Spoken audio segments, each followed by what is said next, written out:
What's up, Car Squad fam, and welcome back to the channel. If you're new here, welcome. My name is Derek and I do car reviews. Today we'll be checking out this 2010 Ford F150 FX4 Supercrew.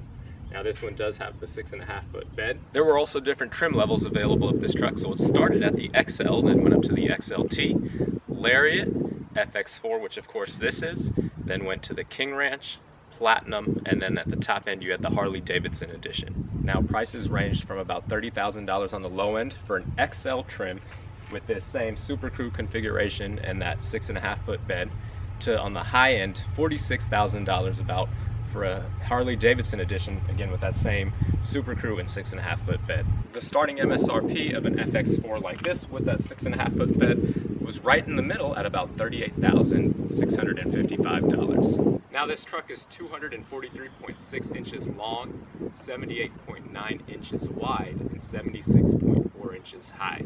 And you've got 9.9 inches of ground clearance. Now this vehicle has just over 225,000 miles. So today I'll give you a tour around the exterior and interior of the vehicle, see how it's held up after all those years and miles, and then I'll put you in the driver's seat for a point of view drive. And finally, I'll wrap it up by giving you my thoughts on the vehicle.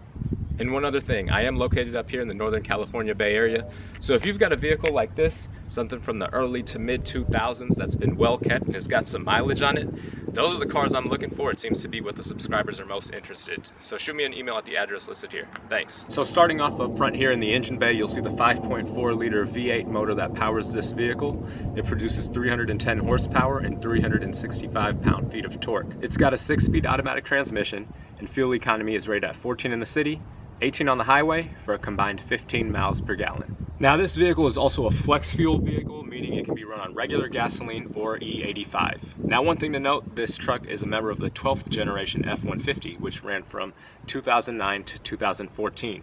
In 2011, Ford switched over from this 5.4 liter V8 to the 5 liter Coyote engine. Alright, so moving around to the back of the vehicle now, you'll see as you drop this tailgate, the owner of this vehicle does have a sliding cover on here, and to release that, all you're going to do is turn this knob here, and then just push that on back, and that reveals your 6.5 foot bed here. Plenty of space to haul whatever items you may need to. You have a max payload capacity of 1,500 pounds and a max towing capacity of 11,100 pounds. Now, if this were a 5.5 foot bed version, then your max payload capacity would be up 60 pounds to 1,560 pounds, and your max towing capacity would be up 100 pounds to 11,200 pounds. Now the bed is fairly simple and straightforward, no fancy gadgets or hidden compartments. You do have 4 anchor hooks here in all 4 corners of the bed, allowing you to strap down whatever items you may need to. Alright, so moving into the back seat of the vehicle, these seats are very comfy. The seats are well cushioned. I'm 6'1", the driver's seat is set to my driving position, and I have plenty of legroom back here, as well as good headroom. So I think I, along with 2 other adults almost my size, could probably fit comfortably here together on a long road trip. Now for reference, here I am sitting in the center seat, and again, I would be comfortable in this center seat if I had to ride here. This is probably one of the only center seats I've sat in where I feel comfortable. Now as far as features go back here, you don't really have any. You do have 2 cup holders. Below that you've got 2 air vents, and below that a 12-volt outlet. You do also have this rear center sliding window, which can be opened from the driver's seat. On the door itself, you'll find your window switch. Behind that, a small pocket. And then down below, you've got a cup holder up front, and then a larger pocket here for storage as well. Now you can also flip these seats up, and you can do the same with that seat on the right side there, opening up a whole floor back here to store items. And when you're ready to drop those seats back down, you just pull on this tab here, and you're back to being able to carry passengers. Now one of the cool features about Ford trucks is this keypad on the driver's side door. Now say you're going to ride some waves and surf, you don't want to have to haul your keys around with you and figure out where they're at or take them with you in the water. Instead, you can leave your keys in the truck, come back, enter your code, and the vehicle will unlock. Pretty nice feature to have. Now as we hop into the driver's seat of the truck, you will see a little bit of wear here on the bolster on both the driver and passenger seat. I guess that's expected for a vehicle with 225,000 miles and 14 years old now. But aside from that wear, the seats themselves, again, just like the back, are very comfortable. You've got all your controls here to find your ideal seating position. You can raise that seat up and down or slide it forward and back with this button. Of course, adjust that seat back, forward and back, and then adjust your lumbar support here. You do also have the option to save 2 seating positions here. To the left of the steering wheel, you do also have your power pedal button, which allows those pedals to either come out or in, so you can really find the comfortable position if those controls on the seat are not enough. Of course, your switch to adjust the brightness of the gauge cluster, and then your lighting controls just above that. Now this steering wheel can also be adjusted up and down by just pulling on this tab here. You cannot, however, pull it out towards you. To the left of the steering wheel, you'll also find your blinker and wiper stock, and then your gauge cluster is fairly straightforward. You've got your tachometer to the left, speedometer on the right, followed by some gauges up above. Now this center screen here, you can toggle through to see different information like what your mileage is. You can see your miles until empty, as well as your average fuel economy. Now on the steering wheel itself, you do have very simple controls here. On the left side, you'll find your cruise control settings, and on the right side, your audio controls, as well as the button at the bottom there to answer a phone call if you've got your phone connected. I love that this has the tech and buttons you would need on the steering wheel without being overdone. To the right of the steering wheel, you'll find your 4-wheel drive control here, and down below your integrated brake controller. Alright, so moving into this center screen area here. Up top, you do have your traction control button alongside your hazard lights. And then on the screen here itself, it's pretty simple to use. You've got your main menu button there. You can go to your map. You do have navigation as well as a backup camera here, which is nice when you're driving a truck of this size. And then down below, you've got pretty simple controls here. Go to the radio there. You can go to your Bluetooth with that media button, and then simple presets here for your radio, and then simple knobs to adjust that volume up and down as well as the radio station. I love that, no complicated buttons. Now down below here, you do have your climate controls. To turn that on, you'll just press that button. Your temperature will come up here. To turn that down, simple. Just push that button up or down, and this does have dual climate control, so the passenger can have a different setting, as you can see there. This vehicle does also have heated seats. The driver's seat does not work. The passenger seat does, and as you see, there's 2 bars for hot. Or if you don't want it so hot, you just take it down to 1 bar, and one more time, you'll turn it off. Down below, you have a 12-volt cigarette lighter style outlet here, and alongside that, an aux cord input, as well as your USB input.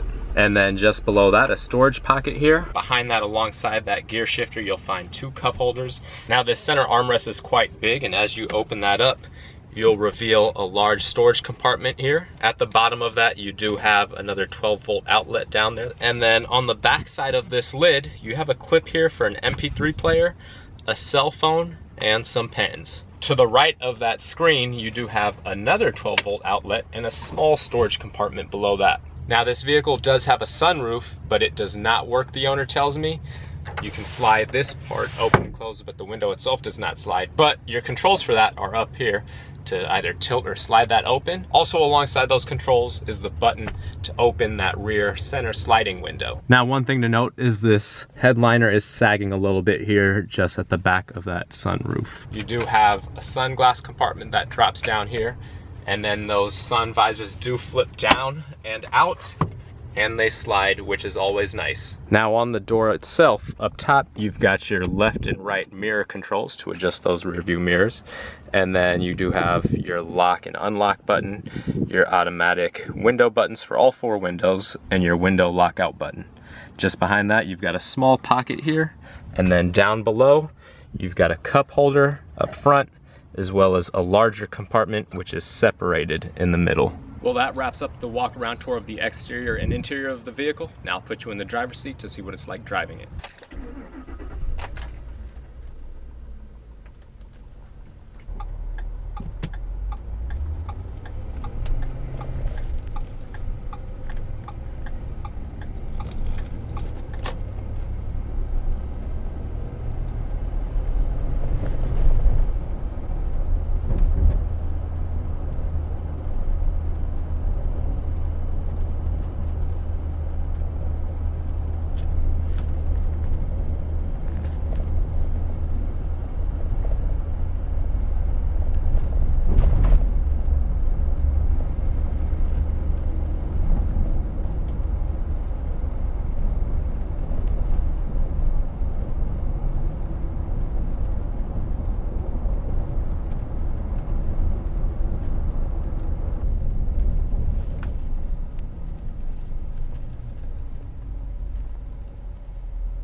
So my thoughts on the 2010 Ford F150.